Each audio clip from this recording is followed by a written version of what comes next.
علیکم ورحمۃ اللہ وبرکاتہ۔ میں طلحہ شامی لاہور سے حلقہ ارباب ذوق پاک ٹی ہاؤس لاہور کے جشن فرحت عباس شاہ آج کی شام جناب فرحت عباس شاہ صاحب کے نام کے مشاعرے کے سلسلے میں حاضر خدمت ہوں۔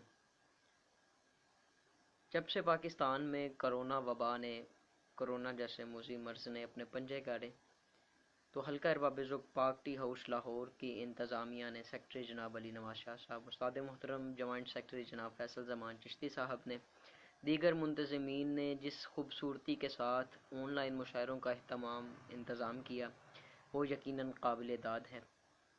حمدیہ مشاعرہ، نعتیہ مشاعرہ، غزلیہ، نظمیہ، ندائیہ، دعائیہ، وارثان غزل اور اس کے بعد یہ سلسلہ آگے بڑھتا جشن ہائے شعراء تک آن پہنچا، جس کا گزشتہ مشاعرے میں جناب عثمان اختر صاحب کی ادبی خدمات کے سلسلے میں منعقد کیا گیا، اور آج اسی سلسلے کی ایک مزید کڑی جناب فرحت عباس شاہ صاحب کے نام ایک شام ہے۔ یقیناً ایک مختصر نشست میں ان کی شخصیت کا احاطہ کرنا ناممکن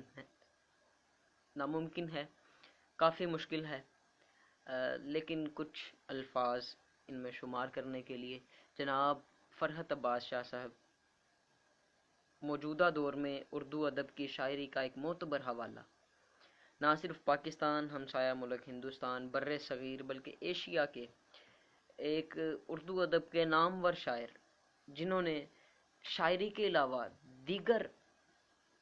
دوسرے معاملات میں بھی اپنے فن کے جوہر دکھائے، جیسے کہ مارشل آرٹس میں انہوں نے بیلٹ کا اعزاز پایا۔ اس کے علاوہ محقق ہیں، دانشور ہیں، کالم نگار ہیں، اور موجودہ نوجوان نسل جو سوشل میڈیا کا استعمال کرتی ہے، پرینکسٹر ہیں، مزاح نگار بھی ہیں۔ ان ساری خوبیوں کے باوجود ان کی پہچان جو ہمیشہ سے تھی اور رہے گی وہ شاعری ہے۔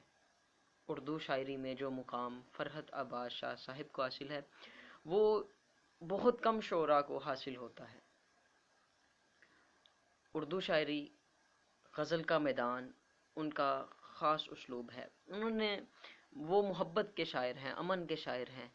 ان کی شاعری سے چاشنی، خوشبو، مہک، امن، شانتی جیسی خوشبو آتی ہے۔